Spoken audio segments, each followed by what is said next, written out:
Conversations with Coach Coach Lie, your favorite neighborhood therapist, having real hard convos, contrasting pessimists. Generational trauma explored, broach delicate, getting to the root of the pain, healing impediments. Every week signs copay free lessons. Bet on self, trust the process, no questions. Feel your feels, journey to be healed, no stressing. Conversations with Coach Lie's now in session.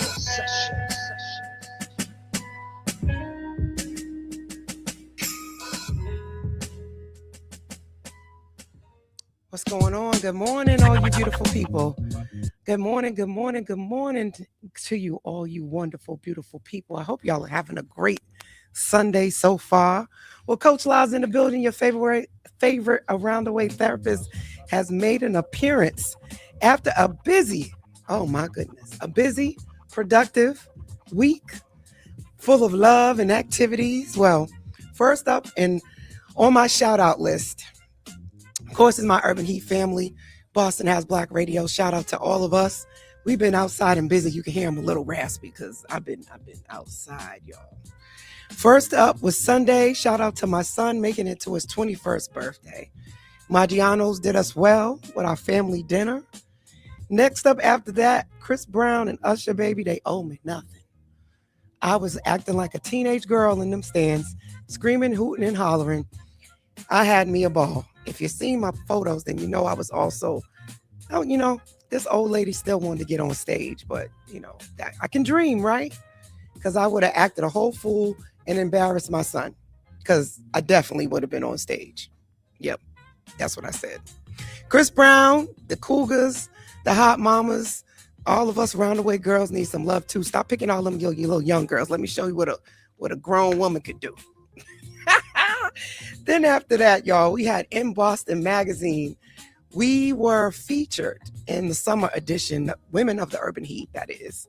And it was a beautiful spread. We actually were at the Tall Ships down in East Boston. It was my first time going over there. Shout out to Monty and his team. He took very good care of us. So yeah, it was a beautiful, beautiful week. Next after that, I had to go see my man, Eddie Q. Shout out to Eddie Q and all of the people that made that happen at Mix 360. And people saying there ain't nothing to do in Boston, aka Massachusetts. Then I ended my week at Serendipity. Shout out to 9 Alarms. Oh my goodness. What can I say about Serendipity? The colors, the music, Eric Bennett, Shy, the food, the open bar. I mean, the vendors, the aesthetics, the ambiance. Everything was 10 out of 10. Shout out to Robbie. It's always, when you see a black man doing anything, black women are not too far behind. We always right there in step and in stride. So shout out to everybody that made that event happen. Shout out to Jeff 2 times checking in on the chat. Appreciate you, my brother. So what we talking about today? Well, I ain't sit here to tell y'all all my business, although I know most of y'all follow me and y'all see I've been outside. Tonight, we're talking about redefining Boston in particular. There's been a lot of things going on in my city, a lot of things that I've been really proud of, but we still got a lot of work to do. So we're going to have an entrepreneur, a producer, community connector, help us talk about going from the streets to the studio, redefining Boston in a way that really speaks to us. All us 30, 40, 50-year-olds, we've been around for a while. So we've seen a lot of things. So it's our turn to really take hold of the city that we've been living in for most of our lives and make it do what it do. So I wanted to talk to him about a lot of his projects. If you know, but he was just recently did the All City Park Jam over here in Martini Park in Hyde Park. And this is my second year attending, and it's getting bigger and better, but we need y'all to make it even better than it was this year, next year. So I said, you know what? Come get on the virtual couch. Let's talk about your walk as an entrepreneur, a business owner, a music producer, and just being a black man in general in Boston, how he takes care of his mental health. So without further ado, I want to bring on Mr. DJ. And I want to know how you got this name, Ill Nil, because I never actually asked that question. But welcome to the virtual couch, y'all. Mr. Ill Nil is here in the flesh. Came to say what's up to me Coach La La La. What's going on, Neil? Surviving the storm. Surviving the storm. We were talking about this offline, y'all, about getting older. And just now we want time to slow down, right? When we were younger, we just wanted to get to our goals. We wanted to get older. We wanted to do things fast. Now we're just saying, slow down a little bit. Just give me a minute to catch my breath. So talk to me about who is Ill Neil, but beyond what people think they know, because I think all I know is Ill Neil. I never really sat down and really talked to you about who you are as a man, what motivates you. Yeah. How'd you become Ill Neil? Well, how did I become Ill Neil? Ill Neil was a nickname given to me by I'm pretty sure you know him, Darrell Jones. Darrell Jones. Darrell Jones. DJ Third Eye, that's what he used to go by. Diamond. He I couldn't get off the porch, so I probably don't know him. So when I tell you who he is, it's all gonna make sense. But me and him was both in the school of hard knocks, and for those that know, that's MCIC, the Junction, as we call it. Really? Yeah. I always saw you as this nerdy preppy boy. Yeah, that's it. I did not see you as a thug, a bad boy at all. I never considered myself a thug, not even a bad boy. Were you a street pharmacist? Once upon a time. Okay. So you were more the studious, didn't look like you were into doing the bad things. But they really weren't bad. Back when we came up, 80s and 90s, it was a different time. In terms of selling drugs, it was different. I know a lot of people may not understand this. You would have to have grown up during that time. It wasn't all bad. It didn't look as bad as it was. I think we didn't realize that until later on, that it was bad. I think now that I'm older and I look back, I don't knock anybody for doing what they do to make ends meet. But let me be clear, that wasn't my circumstance. I feel like I fell into that lifestyle due to my environment, my surroundings. Like, it was, at the time, that was the thing to do. And it gave you a sense of independence. It wasn't until you get grown and you face the circumstances that come along with that you realize that I had no business doing this in the first place. For those that know me from adolescence on up, and they're looking and be like, I get questioned by what I call my sandbox crew.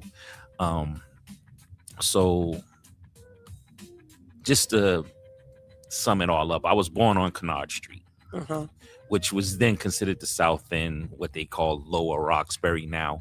From there, I moved to Normandy Street. Look out my window, it was Cascade Road. That's the relationship that developed before that, because I actually knew, my partner, Jeff, 2 times. His mom was actually my nurse as a baby. Wow. So she's known me my entire life. Jeez. So, I'm getting tea, y'all. This is stuff y'all didn't know on Conversations with Coach Light. Let's go. Yep. So our families was very close. It's to this day. My older brother and him were right-hand mans. So we went from there to Normandy Street. At the age of 7, I moved from Normandy back to Roxbury to Vine Street. For those that are familiar with Roxbury, Dudley, Forest, Mount Pleasant. So my street runs through all 3 of them, Vine Street. Yep. So it starts at Dudley, goes to makes the cross on Forest Street, and it stops at Mount Pleasant. So that became my dwelling for, up until adulthood. Yeah. And as I said, back to the sandbox crew, Boston in the late 80s, early 90s, heavy gang activity, things of that nature. No, I'm not a gang member. Like I told the feds, I'm not a gang member. No. These are my friends that I grew up with. And that was the sentiment for a lot of people.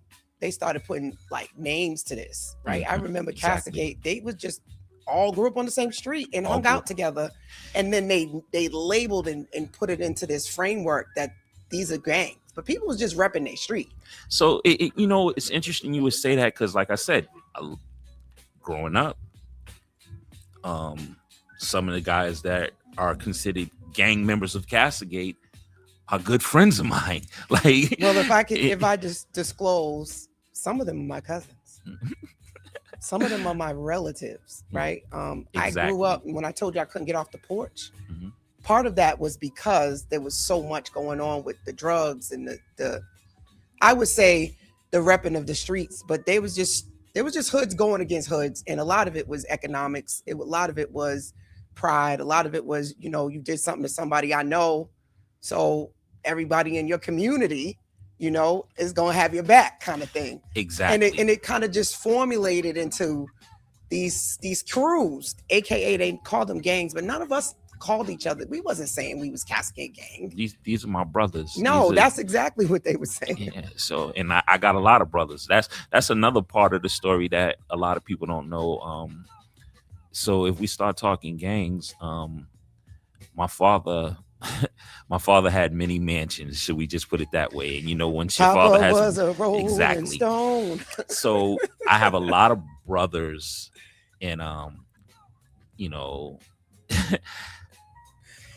Dr. Armstrong just put your full government in the chat. Oh Lord. What's going on, Dr. Armstrong? What's up, C-Brew? Got the whole crew checking in on the chat. Yeah, so people like that know the story. They know that I have brothers that were considered part of Academy Homes. I have brothers that are considered part of Humboldt. I have brothers that are then we start. I haven't even gotten into my cousins yet. So if we start talking streets and gangs and things of that nature, we're talking about family. So there's many connections there. So, and that's not to say that. But there's a lot of people like you. There's a lot of people like me. And I think women have always played a part, but you don't get brothers and sisters unless men are connecting with women in different neighborhoods. And this is how this all manifests, right? This is how it all and manifests. Then you think about schools, and that some of us were getting bused into different communities, but we live somewhere else. So you're living in Dorchester, but you go to school in Roxbury, et cetera, et cetera. So community is embedded in everything that we do, from Absolutely. It being family, real talk. Some of it really is. These are your relatives living in these different communities. So talk to me. How did you come to get into music and become the ill nail that we know that DJs and produces music and has been on the radio? Like, is that all you do? Or is there another part of you that we don't see? Like, do you have a 9-to-5? Yeah, I do. I actually have a 9-to-5. I have several 9-to-5s, to be honest with you. So I don't know how much. I don't have enough time in the day for me. But well, the point of this is to showcase that people only know one smidget of people, right? And if you're only online, you really know probably nothing. You're seeing marketing and promotion for the most part if somebody's an entrepreneur. But again, I know you as being a DJ and music producer. I know nothing else. So that's the identity that I know. But I just know that there's more to you than that. So let's dive in the DJ part. I started DJing at the age of 6. What? 6 years old. It's documented. What? It's on a Betamax somewhere in my mother's basement. Wow. What's interesting enough, I spoke about my older brother Patrick. Patrick and Jeff were right-hand mans. My brother Patrick was in videography at the time, because back then he went to Dorchester High, but you could go to any high school in the city and you could still take up a voc at Madison. So he used to take TV production at Madison back then. He was actually the person who shot RSO's very first video. That's back when we was carrying camcorders, y'all. That was way before social media. Way it was before a social different media. time. You needed to have a VCR. The DJ part, because my brother DJ, and there's a real interesting story which goes back to the whole Papa being a Rolling Stone. Before moving to academies, my father lived on Holborn Street, where my sister Def Steph stayed, where my brother Charles stayed. Both of them DJ as well. Next door there was a guy by Reese Cuts. I know Reese. So he was on Facein. So I grew up on Facein Street. Yeah, before he moved to Facein, he was on Holborn. So I was the kid that they was passing over the porch. I'm glad they didn't drop me, because we wouldn't be telling this story. So I had the DJ aspect there. Then I go back home to my mom's house on Normandy, and there's Jeff, Fat Pat, my brother, rest in peace, JB. There was, the group of DJs on that area. So, and this is before the union with Benzino and the meeting, because Benzino used to be a DJ as well. Listen here, let me tell you something. Boston has no shortage of talent, y'all. But sometimes the people doing the work, creating the music and building the events, connecting the artists, giving people opportunities, and preserving the culture don't get talked about enough. So if y'all are enjoying this conversation so far, don't go nowhere. It's only going to get better, because today we're going to change that. Go ahead, continue. So yeah, we that was the beginning of the DJ aspect for me. Like, so whenever they would leave, finally, I'm the kid that's sneaking in the room, going in. Whenever they gave me the opportunity, then when they discovered that, wait a minute, he got a little something with him, they gave me the opportunity to rock a couple block parties, do a few things. Wait, at 6? At 6. No, standing sir. on a crate, going in. Like, they let them go. That's dope. I could do some things with Good Times back then. So at the age of 7, I ended up moving, down to Vine Street, and then I met rest in peace Wes McDougal, who was the DJ on Forest Street in that area. And they were the beat. So let me put some names to this thing so it all makes sense. Back up on Castlegate, in that area, you had the PC crew. Down when you get down to Forest Street, Vine, Mount Pleasant, that area, you had the BK crew, which was MC Spice, Wes McDougal, shout out to MC Blueprint, Spice. Ricardo Blue, if you want to call him that, my man Rick. Couple other people, there was crews that was, everybody was doing something musically. Then you had of course you had Quick down in OP. Shout out to DJ Nestle. Quick. You had there was DJs everywhere, and but music was so much embedded in the fabric of that time. Even though we had the other stuff going on, music was involved in everything. That's why these shows that come out now, I sit there and I'm like, wow, it seems it was like that everywhere. It was like that. That's what it was like. It was like that everywhere. So how the relationship with Wes was doing a block party behind St. Patrick's, right there, the church, not the school, behind the church, on that little side street there. I can't even think of the street that cuts between Magazine and Dudley. And so I'm like, I can do that. And they laughed at me like, what can you do, little man? Because I'm 7 by this time. What can you do, little man? So Wes was like, let him go. They shouldn't have done that. It was like, wait a minute. I would love to be able to go in a time machine and see that. So they're like, wait a minute, like he got something with him. and that was the beginning of the DJ aspect. But of course, I'm still a kid. I'm growing up. I'm learning different things. Back to, like I said, the kids in the area, we were tot lot kids, because there used to be a tot lot on Mount Pleasant.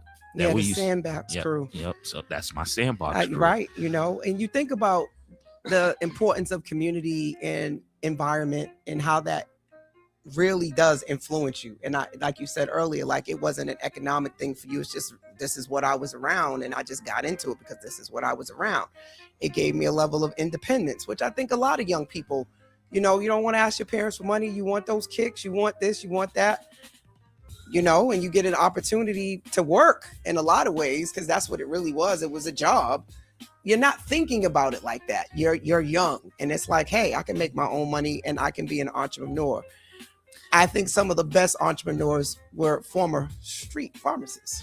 You know, and just to be clear on that, like, for those that know my mom, Mary the Saint, shout out to my mom. Today's actually her birthday, her 80th birthday. Happy birthday, Mom Dukes.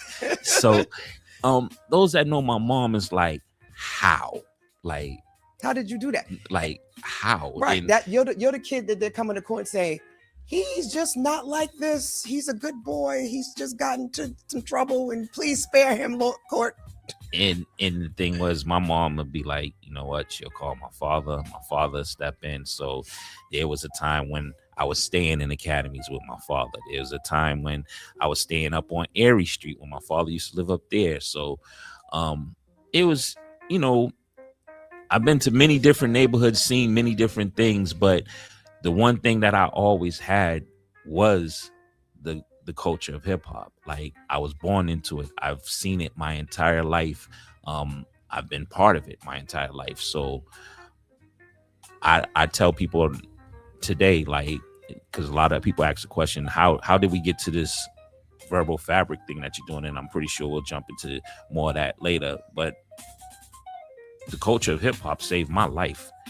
And because I've been like we're talking about, I've done a lot of different things, but there, you know, there's a journey and there's a whole story in between that some people know, some people don't.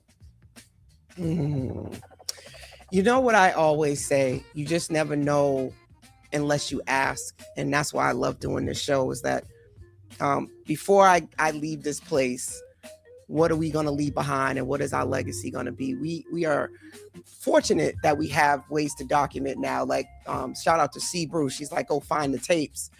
A lot of people don't have a lot of that footage anymore. Like, it's archived, or you got to go find somebody with a VHS and still have it to convert it and all of this. But we're going to have like all of this footage now because of social media and because of what we're doing now. You know, the funny thing is, I'm trying to convert some of these tapes now. I keep last time I spoke to Al, shout out to Al, Strictly Hip Hop. I was like, Al, I need some of this footage, because a lot of people don't know. There's more to it than just DJing. Like, Neil used to dance at one point in time. Neil used to rap at one point in time. Listen, the b-boy style was real. People was breakdancing, they was doing graffiti, they was DJing, they was rapping. I mean, it was everything. It was, like I said, like you said, culture. Growing up, we went from, you know, just to jump a little forward ahead. By the time I became a teenager, I'm rapping, I'm dancing. I passed we did the breakdancing thing, but then we went to just, you know, regular street hip hop dancing, you know, the jumping over the legs and the splits and the, I want to see this. There's videos of it. There's stuff on YouTube that you can, if you dig deep enough, it's there. Yeah, you can find it. Like, but was you called Ill Neil back then, or would I have to look for a different name? When I was dancing and doing all that, and I was part of Good to the Last Drop, which was our group. Good to the Last Drop, y'all. Y'all heard that? Shout out to Kerry Singleton. That was our Shadow Jam days. Go ahead, you know Kerry? Yeah, he's in New York now. Yep, he's in New York now. Yeah. So Kerry used to produce us, him and myself, Dante Rab, John Moses, and my man TJ. We had a group called Good to the Last Drop. And, wow. We was with Shadow Jam Entertainment. We used to do all the little. We used to battle everybody from the Woders to the Young Nation, shout out to Bobby and all of them. We and my man Snipe. Wow. This just like I said, I've done I believe you though. many things surrounding the culture of hip hop. Like you have to see it, but you can put, you know what? Pull up Kerry's video Bleeders, and you'll actually see a kid in there, 2 kids in there dancing. Yep. When I go clip this up, I'm gonna find it. I'm gonna add this into this clip. I'm gonna find it. Yeah, I'm gonna find everything you're saying. When I go do these clips, I'm gonna add this. I'm gonna embed it in there so y'all can see Ill Nail get into the get to. So we talk a lot about therapy on this show, right? Yep. And a lot of people, like I said, look at mental health, physical health, and they separate, especially as the Black community. If you had any mental health issues, he's a little touched, a little cooked. We had all these frameworks for it, but we didn't really talk about just stress and living in our environments, living in our communities. People would get sad. They would be anxious. I mean, the whole idea of keeping your head on a swivel is anxiety. Yes. Right. Flashbacks, PTSD, when you're in places and everybody's chilling and all of a sudden you got your man going off and you're like, yo, good, dude, we're good. Everybody's good. You're safe. That's freaking PTSD. But we never talked about it in the framework that I feel like we talk about it now. So I want to get into that and talk to you a little bit about what you feel about therapy now as this version of yourself. What does therapy mean to you now? And what did it mean to you back then?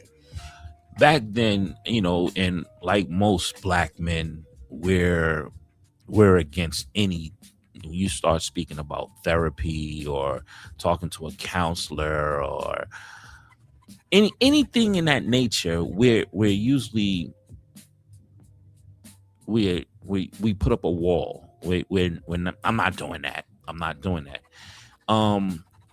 I think the very first time that for me that I realized that therapy kind of works, well, not kind of, but therapy works, I was forced. I got into I was in college and I had got into a situation where I had a fist fight with my roommate. This dude, white kid, I kind of beat him up bad, but anyway, they was like, because of what he did and what I had already been through, because I moved into this room with this kid, because the room that I was in, it was around the time my stepfather had passed. So I was going back and forth from college, going home, making sure everything was good on the home front. I came back and like all the clothes and stuff that I had bought to the school for, you know how we are. College, wherever it is, I'm getting fresh to go to school. You got gear. I got gear, right? Fresh stuff, You know what I'm saying? I come don't back. Don't tell me, homie, took your gear. I came back. So let me back up a little bit. I came back. The roommates that I had at the time, this is my second semester. I'm like, yo, where's my? So then I come down the hall, see, young lady, she's like, what are you doing? She was like, that's not like you. Why you got on? Yeah, I said, got on who's what? Like, you come on, don't play me like that. She's like, no, I seen your roommate with the same joint on yesterday. Nah. I was like, this did smell a little tart. Like, what okay, cool. I'm like, I go in the room. I'm like, yo, who's wearing? Like, listen, I got to get out of here. So they moved me to a room with this kid, Chuck, from Rhode Island. Shout out to Chuck to wherever he's at. I know he's not still mad, but this is the dude you beat up. This is the dude I beat up. So, he knew the situation and it was a test of time. So he was pledging at the time. And, so I'm coming back and I'm looking for my stuff. And I had this fresh gray and red polo with the blue polo man on it, like vintage polo, right? Okay. You know the dudes be serious about they fits. I got in my mind like I'm gonna throw this joint on. I'm gonna kill him with this. Yeah. So I'm in the room looking for it. I bought some red and white Iversons to rock with it, and I'm about to kill him. Right. I'm looking for this joint, and I have been looking for some things. It was just a lot of weird stuff going on because they're basically having him do stuff. Was part of his pledge, and so I'm coming in the room like, listen, this was the most disgusting thing I ever seen. I came in the room, this dude had underwears with feces in it on the floor. Yo, what are you doing? You know what I'm saying? So he cleans it up, whatever the case may be. He's like, oh, my pleasure. So that's awful. I leave, come back, because I would go to school. I was right there in Newton, go to school, come back home, checking on my mom's, making sure everything's good, drive back to school. So then this one particular day when I'm looking for the polo, he comes walking down the hall and I'm like, yo, Chuck, you see my and I look and I seen the red, and then I seen the gray stripe. I said, yo. He's like, yo, what are you doing? I said, come here. Snatched him up. I did him dirty. To make a long story. Because he had on a polo. So, but yeah. So part of it was, they moved me into a single room. And then they was like, oh, you're going to move into another room with this kid, Jeremy, he's into music too. He's in, trying to think of his band. He's in a rock band now. He was in a rock band then because he used to leave every weekend. So it was great. But the outcome ended up being great. But part of my punishment was I had to go speak to a therapist, the school therapist. So, and I'm going now there. We get to the juicy part. And the lady's like, she's asking me these questions. I'm not giving her nothing. And she's like, oh, because my government is Cornelius. She's like, oh, Cornelius, if you don't answer the questions, you're going to just have to keep coming. And I'm going to have to report that you're not being compliant. Like, you do whatever you need to do. So she's going on. She's asking me these questions. And then one day she asked me, something had happened around the way. One of my friends had got shot. And I was just there. I'm at that point. So I'm sitting in this therapy session with her and I lost it. I went off like, you don't know nothing about me. You don't know nothing. I was like, you don't know nothing about spinning the corner, getting gunshots flying at you and, growing up how I grew up. I was like, you can't relate to me. And the lady said, after I finished going off, and I calmed down. She was like, this was the best session ever. She was like, that's what all I wanted from you was all that's built up for you to let it out, So I think I seen her like 2 more times after that. And she was like, you're done. I was like, really? Just when I felt like I might want to sit here and actually come back. Wait a minute, that felt good. You mean to tell me all I can do, I can just get in here and just let it out and you're not going to judge me? You're just going to be like, good job. Yeah, she was like, good job. Like, huh? What? Lady, I just cursed you out and told you all types of trauma. Like, it was so long ago. I don't remember everything I said, but I know I said some things. Right, but, right. It was some stuff you needed to get off your chest. And I often tell my clients, right, suppression and repression of your emotions is like being in a soda bottle and you just shake it, getting shook up. And eventually that top's coming off. And go ahead. I feel like I totally agree. Even though I'll be completely transparent. I still don't like speaking out about how I feel about certain things. A lot of times I don't express that. Like, I find other ways I have other outlets to let out what's built up inside. And what I realized as I got older and learn what was happening with doing that. DJing was one of them. Like, Yeah. I realize now, when I used to be out doing the most, and I would come in the house for that hour or so before I, shower, shave, whatever I need to do, get back to the streets. I realized that hour that I would go sit in that room and play with them turntables and do whatever I do, that was my outlet. Yeah. That was me letting out, or being creative was my process of, letting out whatever else madness may have been going on. But you still need, I understand now, but sometimes you still need someone that can relate to what you got going on. That's the one thing I hope people take away from this show, right? Is having outlets. And I think sometimes we can isolate ourselves and not really see the value in community, going out to events, being active, being social, having something to do, other than just watching TV, but having something that allows your brain a place to rest. And often rapping, poetry, DJing, all of these creative arts, which is why a lot of people really advocate for arts not to be removed out of the school, right? You got to give people ways to tap into their creative side and expression, right? Because everything's not about talking. You can talk through records. I remember, shout out to DJ Nextly Quick. He said, I talk through my records. Absolutely. He would do a set.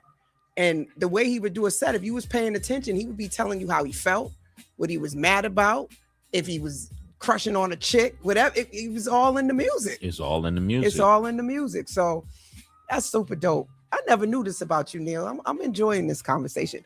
Shout out to everybody that's tuned in all the platforms. You're listening to Conversations with Coach La La La. Your favorite around the way therapist, Boston Has Black Radio, and that is us, the Urban Heat 98.1 FM. If you haven't done so already, tell a friend, share the live, and go to iHeartRadio and download the app and make us one of your favorites so that you don't never miss a show, because we're on 24/7 and we keep it popping. We keep it entertaining. We keep it, intellectual, all of the things. Shout out to everybody who's also tuned on Instagram. You guys are on and popping. Tell us in the chat where you're checking in from, and if I can get you on, I'll give you a shout out. DL's on here. Shout out to DL. Shout out to DL. He just performed recently at your event, which we're going to get into that in a minute, because I want to know a little bit more about how that came about. And also, what is Verbal Fabrics? And tell us the story behind that as well. Shout out to Suzanne Oborn. I don't know what you're talking about, girl, in this chat. And Leroy Poiter, what's up to you too, my friend? Thank you for all your activity, because y'all are popping in the chat. I can't keep up. I don't know what y'all talking about, but y'all definitely talking to each other. So switching gears, right? Entrepreneurship, your nonprofit. Tell us a little bit more about Verbal Fabric, how it came about, and your event that you do every summer, the All City Park Jam. Well, Verbal Fabric has the idea has been in existence for some time. What was the driving force behind Verbal Fabric was two things.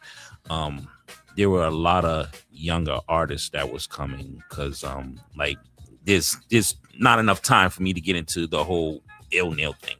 So we're past that.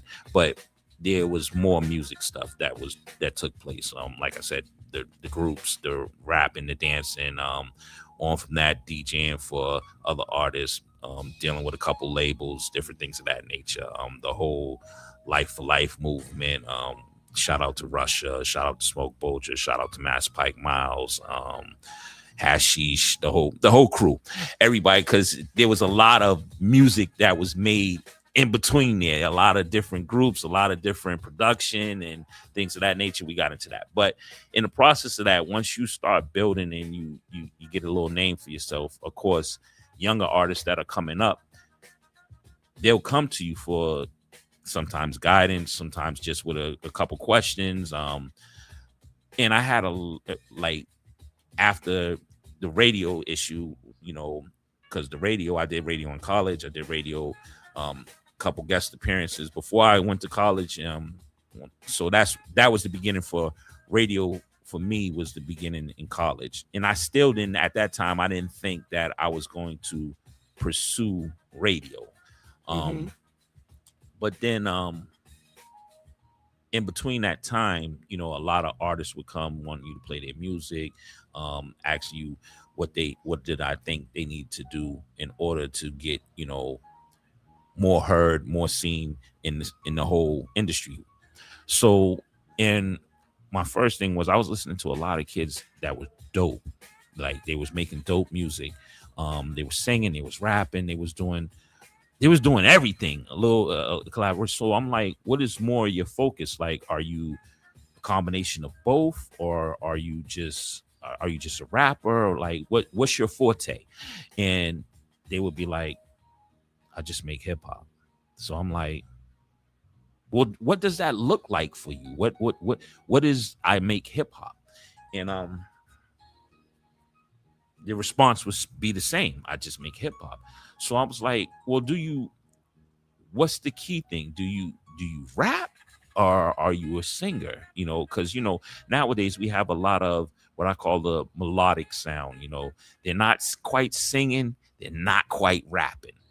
But the music's dope. And They're creating a new genre, I think. I'm glad you said that, because their response again would be, I just make hip hop. So my thing is, well, hip hop's not a genre. The genre is either rap, R&B, you know, and I get it, because we're the only culture of people that allow everyone to dictate what we create. Mm-hmm. So with that being said, I'm like, you don't have to be one dimensional. No one's saying that. Right. But what I need you to understand, do you understand the difference between hip hop, the culture, or the music that derived from the culture? That is such a great point. And so that brings us to something. Yep. Right. Which is your bet on self moments, right? Because I think tying this all together is, you know, sometimes betting on self means building what you couldn't find, right? And so you think about how hip hop sort of just came in and used jazz, we used R&B, we everything. used rock and roll, and Everything. we did everything. I remember playing music, and my father would be like, "That's not Heavy D, that's this." I can go get the song, and I'm like, "What?" Like it was music from his time that they were listening to their parents' music, and they would get the beat, and they would be pulling elements, and we had no idea in our generation where it came from. Mhm. But my father knew where it came from. He knew where the melody came from, where the hook came from, where that bass line came from. Absolutely. So I think hip hop's always been about being innovative. I think the problem with hip hop a lot of times, again, like we let people dictate what it is for us, and instead of saying no, this is not it. So we forget about all the other elements that makes up the culture. The music's just one part of it. It's more than music. It is. And Yep. so that was the beginning of how the whole verbal fabric idea begun.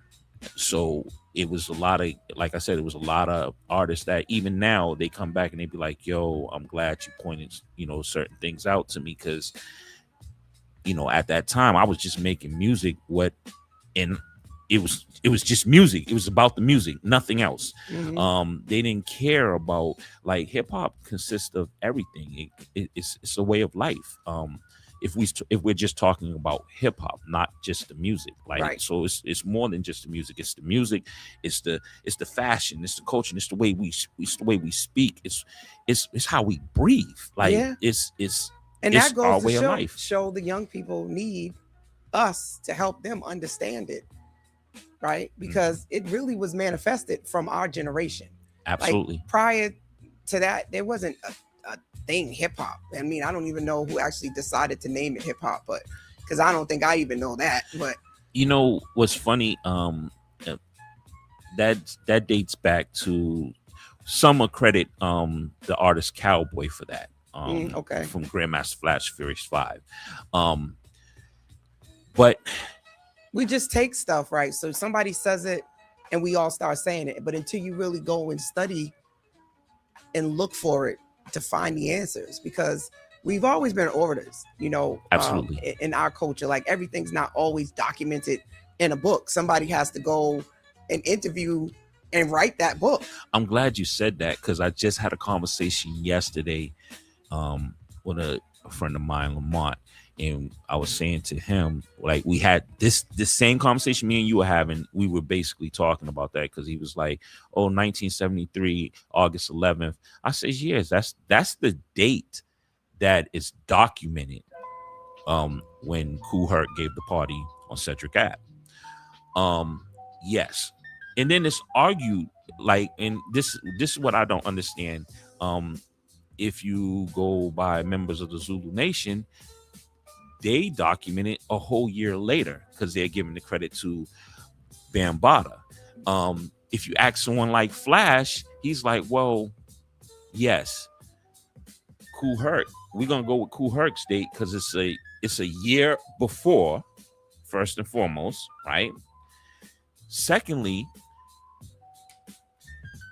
what we have existed before that date, and it's like, how do you not understand that? Like, but everything has to have. It's great that we document it as August 11th, 1973.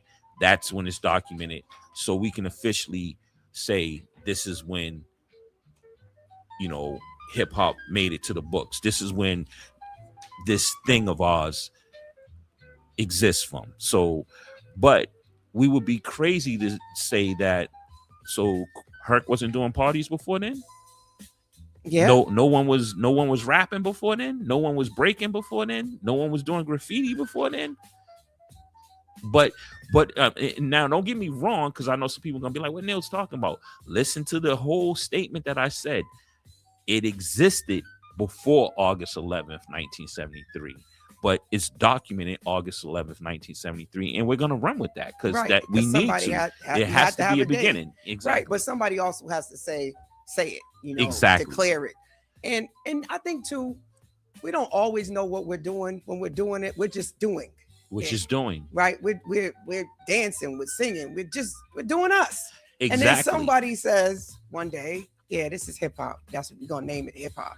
You don't even know how it comes about. You got to be in the room that day. You got to be in the room that day. And somebody got to still tell the story of, Ill Neil said da da da da da on this day. And somebody else might come in and be like, nah, he didn't say that. Jeff said that. Actually, Jeff told Neil, and Neil just said it before Jeff said it. Like it'd be this whole. We're the only people that do that. We're the only people that do that. I was looking at an interview the other day, and we've been saying this very statement for some time now. But now someone, like you said, someone went on record saying it. So August 11th, it's on record. Great. Let's run with it. The other day I was looking at an interview in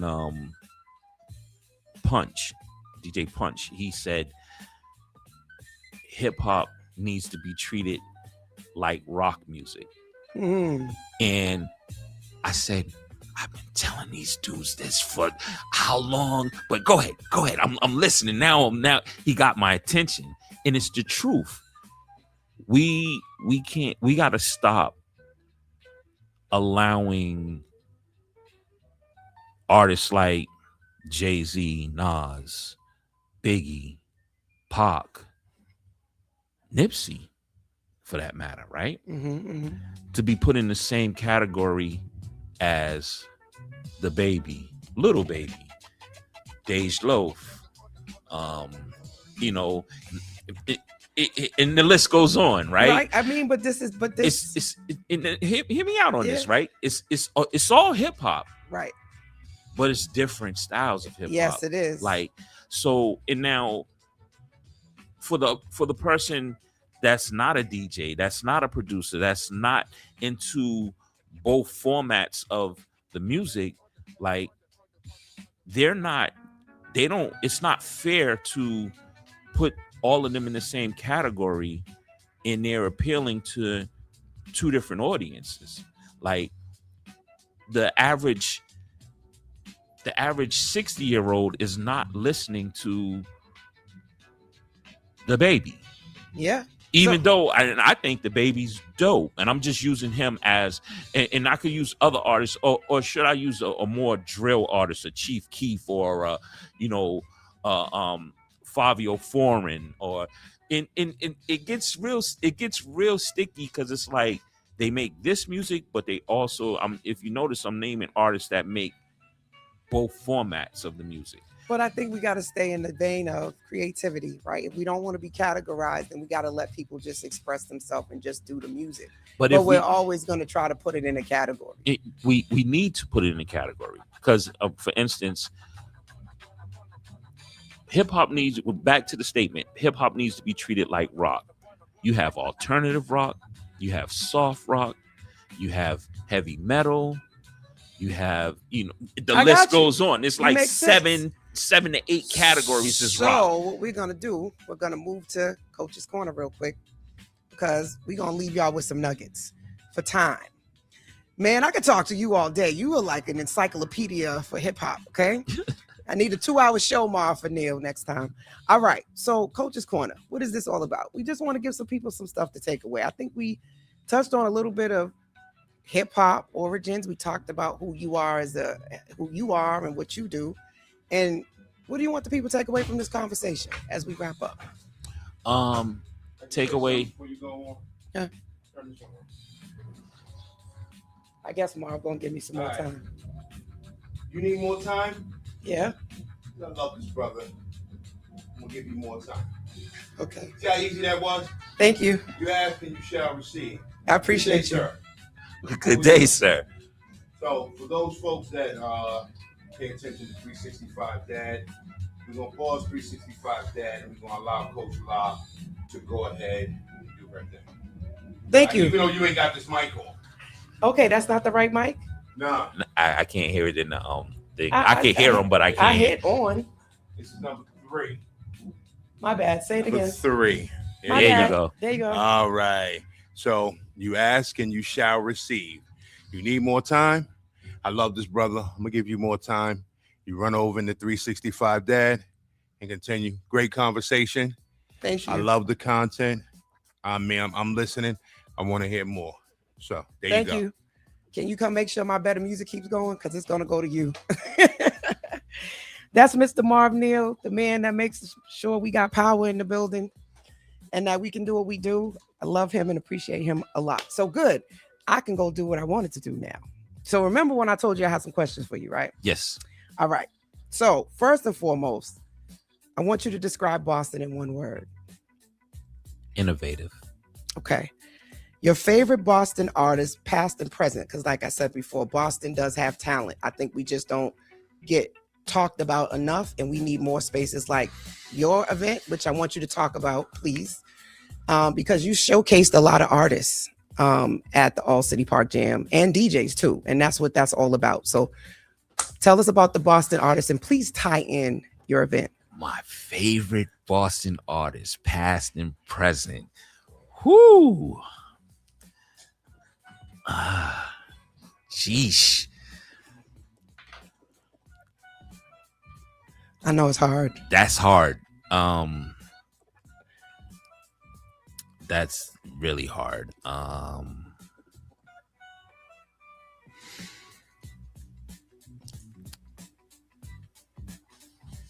It could be a group too. Favorite group would be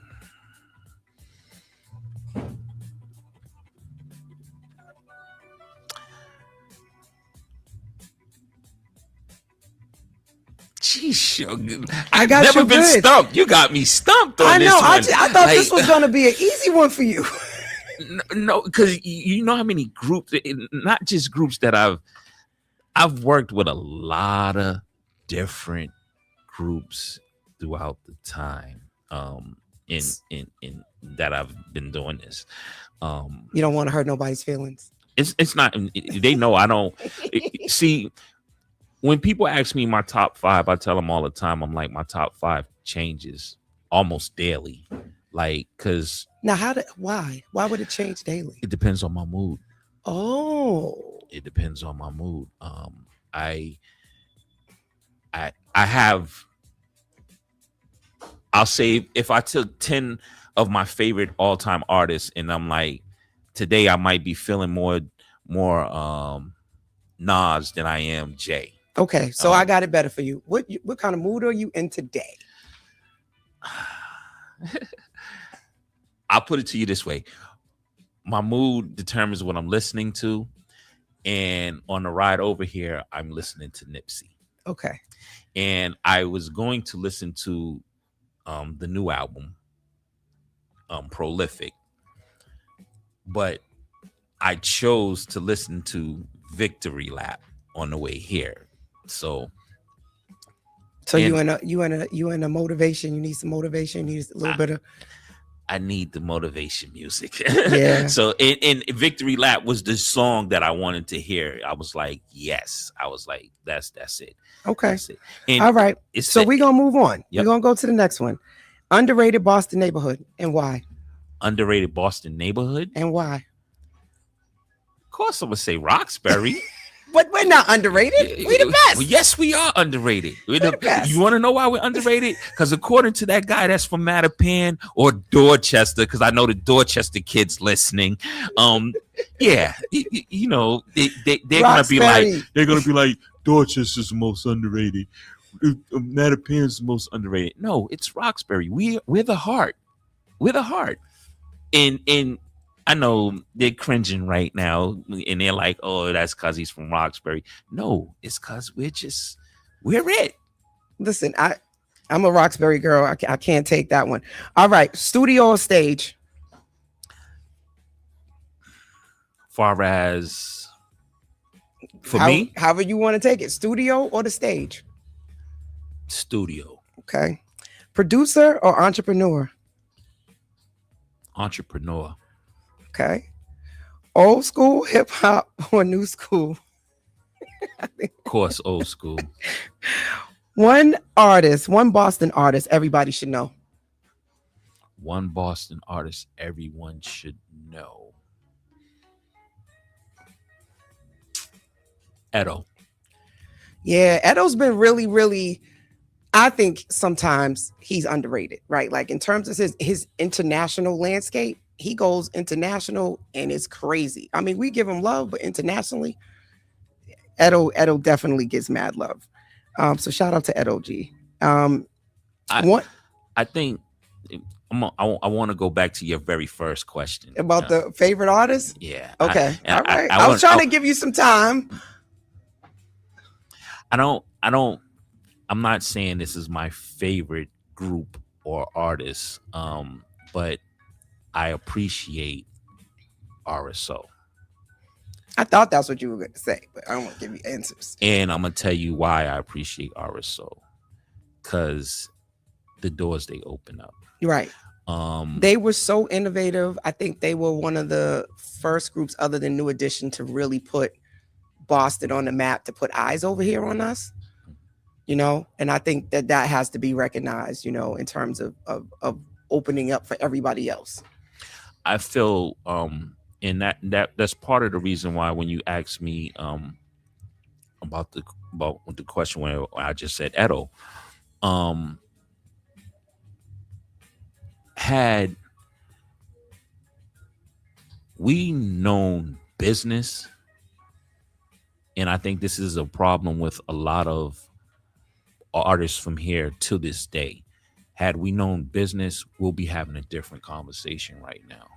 Far as RSO's concerned, far as Edo's concerned, far as the whole life movement's concerned, far as I can go on for days. The only people who shout out to Joe Politics, because Joey experienced the beginning of that situation and was able to critique different situations for the artists that he managed, because there's a lot of artists that he ended up managing outside of once him and KT have created Concrete Click and did their business.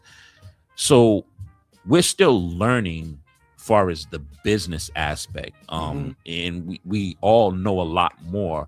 I think the problem with Boston when we start talking about the music industry is one. Oh, hold on. Sorry. The unexpected, unorthodox radio from Boston and beyond. Heat981fm.com and iHeart Station. Shout out to Mark Harris. We miss you so much, Mark. All right. So that means that we are at the top of the hour. I'm going to wrap this interview up, right? Marv gave us some more time. Shout out to everybody that's tuned in everywhere. The chat is popping on Instagram. Y'all are loving this conversation, and we love you right back. You didn't know, ask somebody. You're listening to Conversations with Coach La La La, your favorite around the way therapist in Boston Has Black Radio, and we are the Urban Heat. If you don't know, now you know, and you need to go download that iHeartRadio app. Make sure you have us as one of your favorites so you don't miss any of the shows, because we're on 24/7 and we keep it on and popping. We are the heartbeat and voice of Boston, so you already know what to do. Make sure you're listening and let us know what's your favorite show, and just, subscribe, and make sure you stay in the chats too, because the chats be popping. All right, Neil, we are going to go to the next question. Yep. What's one lesson the streets taught you? One lesson the streets taught me.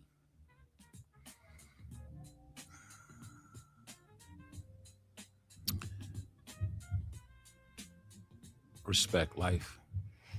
Word. One lesson that entrepreneurship has taught you.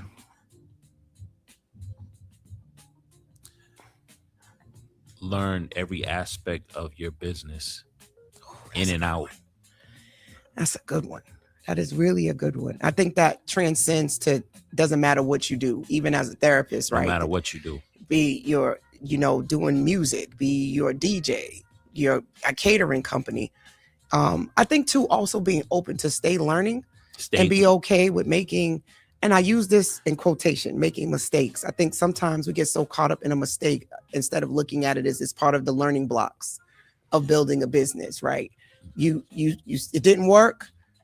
Evaluate it, see what part you played, see what information you need to make sure you don't repeat it, but don't be too hard on yourself. For a lot of us, this is our first go round doing business, and even the biggest brands have trial and error. You just don't know about it because they hire staff.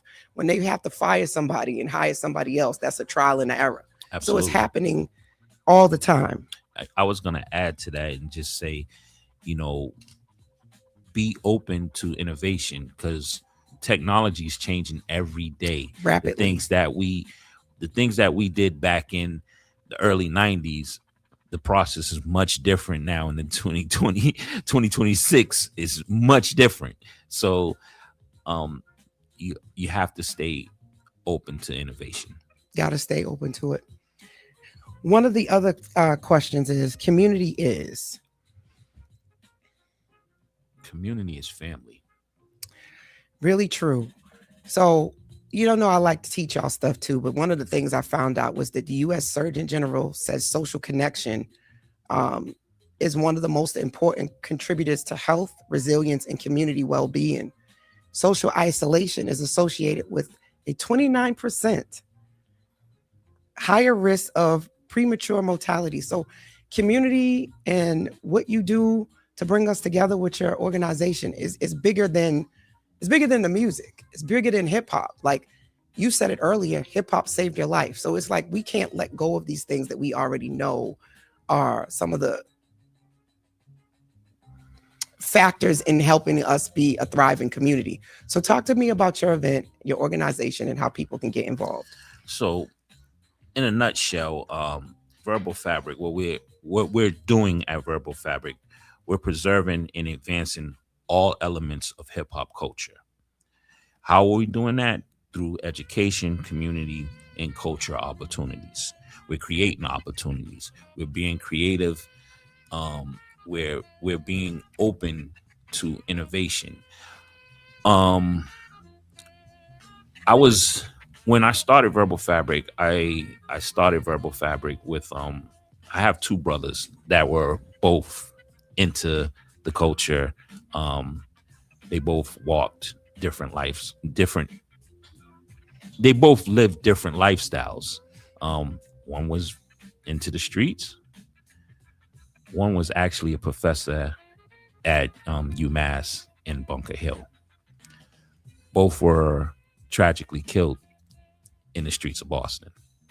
I lost my first brother, Callie, in 2005. I lost my youngest brother, Drew. Callie would be older than Drew, but I lost my youngest brother, Drew, in 2023. Different walks of life, but what they had in common was with blood, one. Two, they both were artists.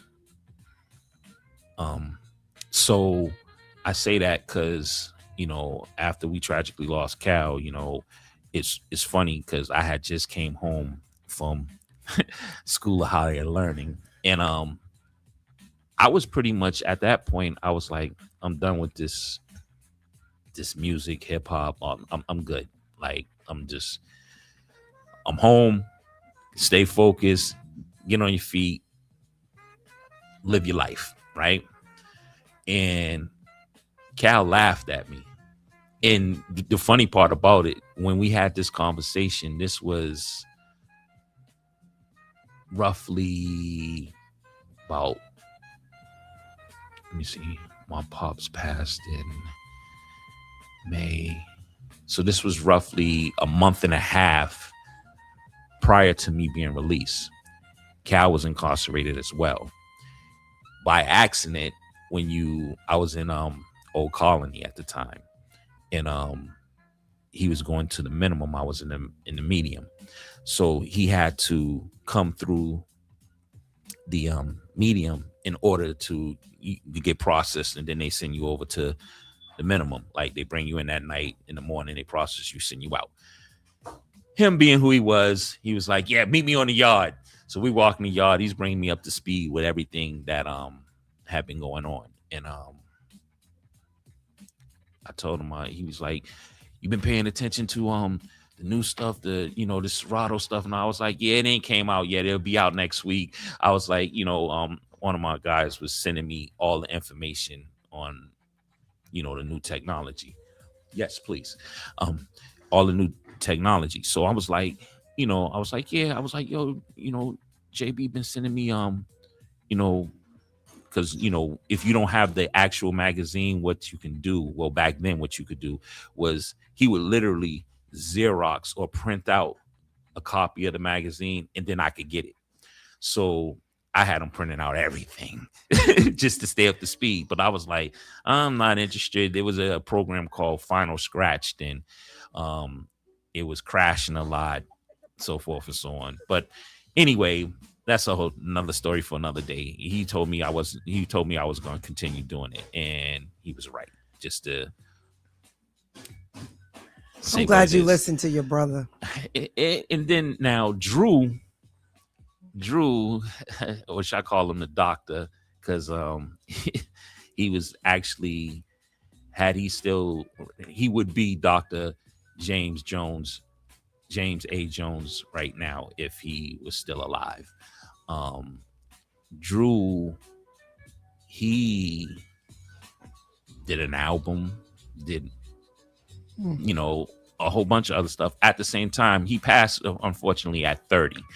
But Drew, in the process of 30, he had a master's in education with a concentration on Black culture, I believe it is. Wow. Black studies, excuse me.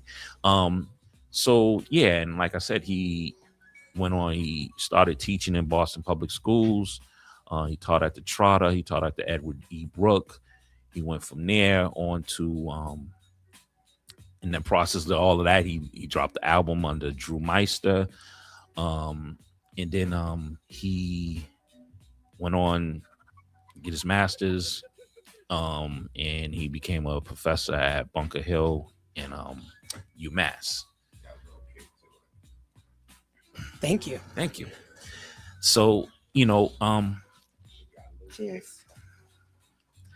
That was, his story. And in the beginning with the whole verbal fabric thing, I was like, I'm thinking about this, and he's telling me like, yeah, you should do that, and you should do this, and you should do that, and you should do, all this other stuff. So we're in the process of it. He ended up experiencing some psychosis around the time of the pandemic. And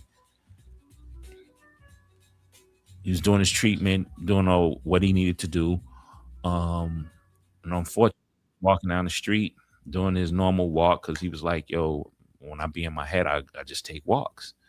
So he's taking his walk, and he was shot and killed over on Corona Street. Oh my goodness, I'm so sorry. That's very tragic. With that being said, I was going to dissolve the organization because we was in the process of, that was in the beginning process, that I had filed all the paperwork to become a 501c3, and I was going to dissolve the organization. And when I was trying to do it, it was more of a task to dissolve it than to move forward. So I said, you know what? That's a sign. You need to move forward with the organization. So we did. We, continued the paperwork, did everything that we need to do. We're official 501c3. And I learned a lot in the process because, why a nonprofit? Because, of course, the Team Jerk story. But we're not going to talk about that. Oh, but I want to, but no, in a good way, because I know some of it, but I know that could take us. Y'all. Oh yeah, I definitely ain't gonna go. But I want to take a pause just to congratulate you, because that's super dope. That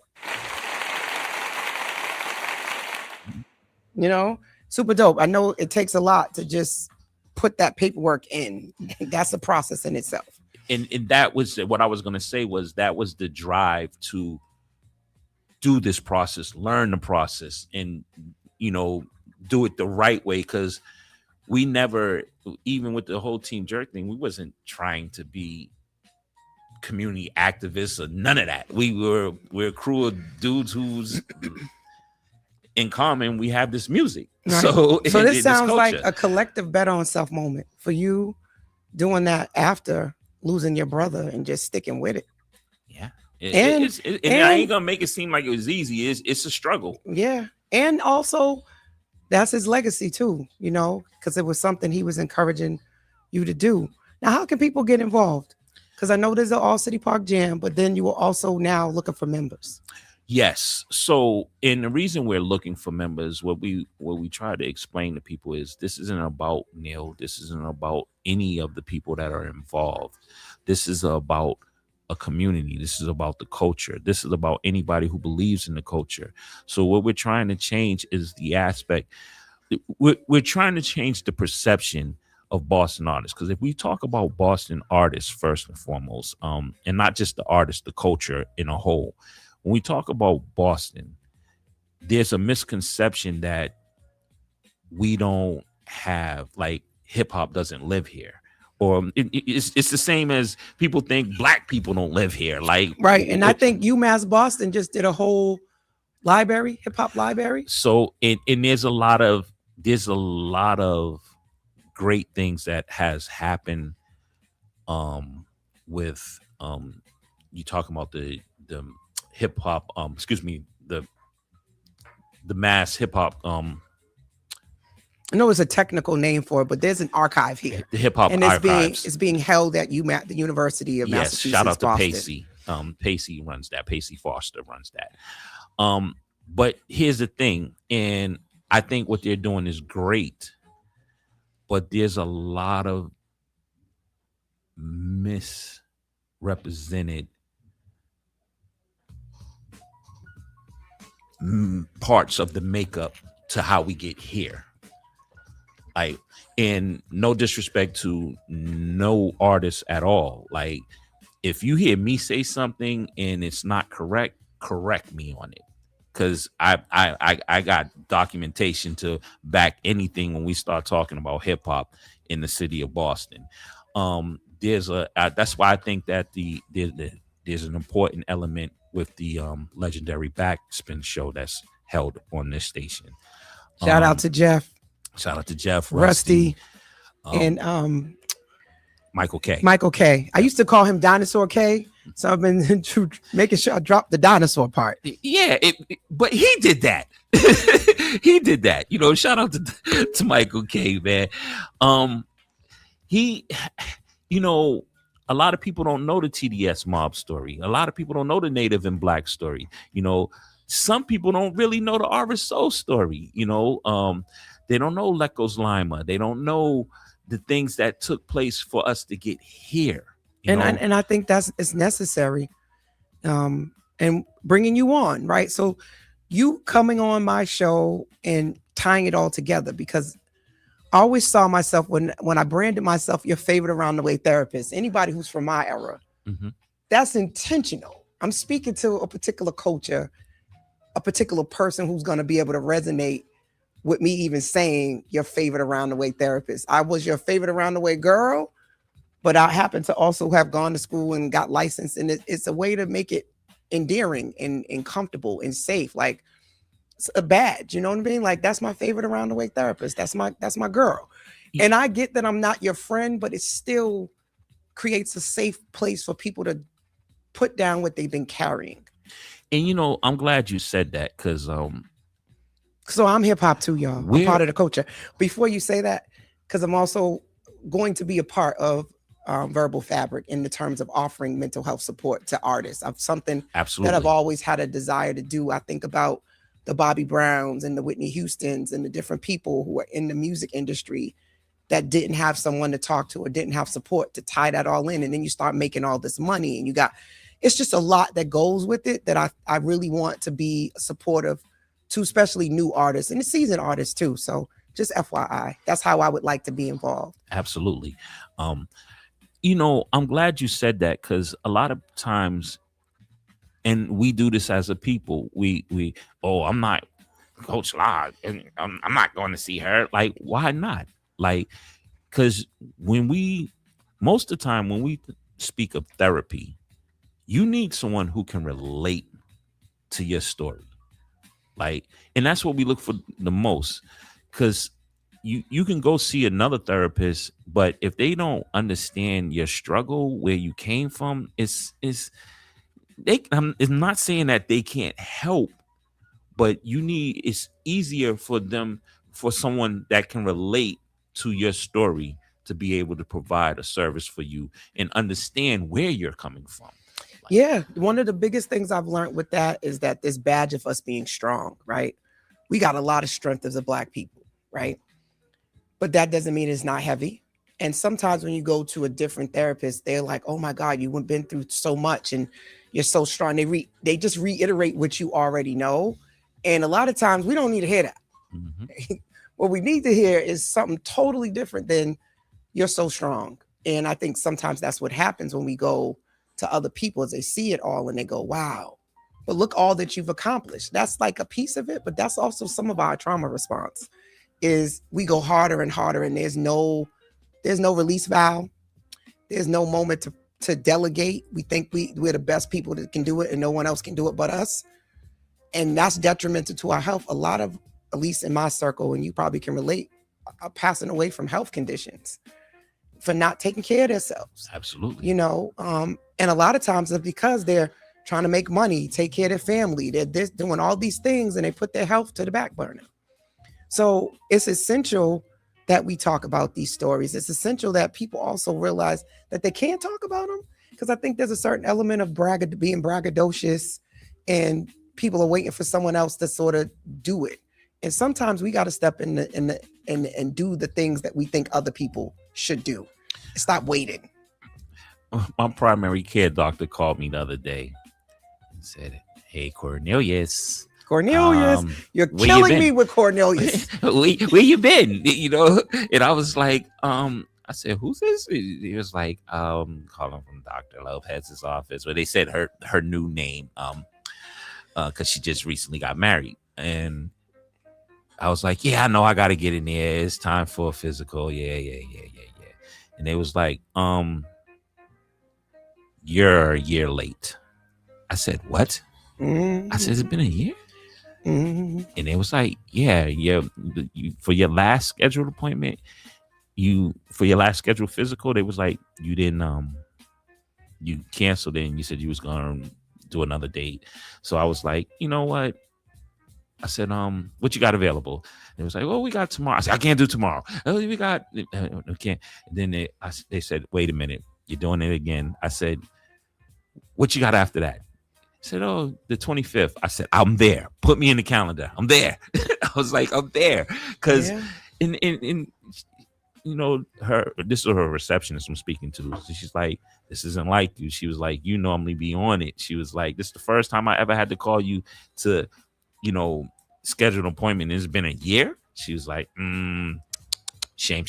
I was like, yeah, it won't happen again. I was like, I'll be there. Get on the it. 25th. So, you know, today's conversation, right, was, yes, we're talking about hip hop. Yes. We're talking about the music. We're talking about being an entrepreneur. But really, we're talking about being human. And while we're doing all the things, we still have to look out for each other. We still need to be a part of a community. The whole idea of betting on self, guys, is not just for you. If you take care of you and you bet on you, all of that is a mirror, is a way for other people to also feel comfortable betting on themselves too and taking care of themselves too. We got to keep doing that. So what else we want the people to think about, know, as we get ready to leave? We're really going to leave this time, y'all. Well, I would say this, as far as Verbal Fabric, Verbal Fabric's not just for me. It's built on culture, driven by community. Love it. And how do they get involved? How do you get involved? You can visit our website, www.verbal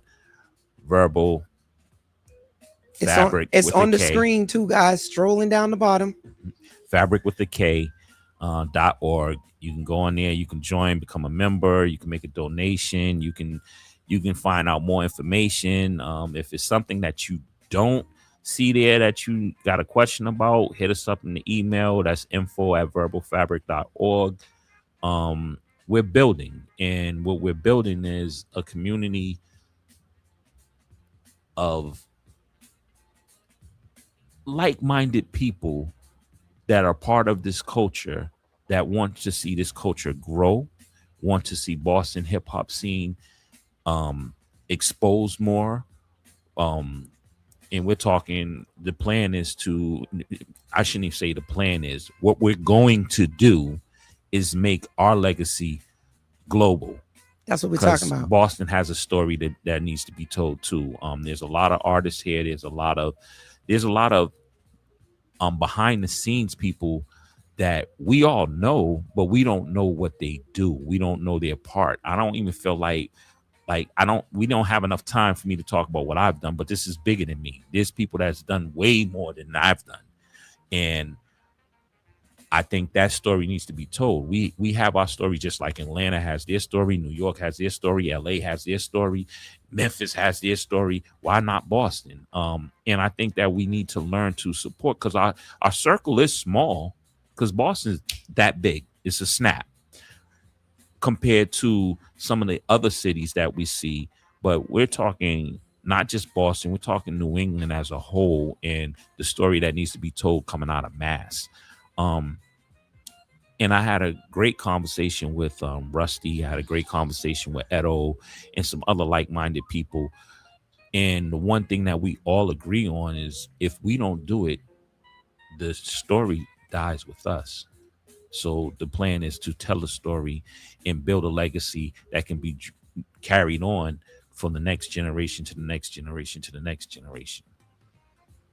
Now that's a word. You've been tuned into Conversations with Coach La La La, your favorite around the way therapist. This is Urban Heat 98.1 FM. Boston has Black radio.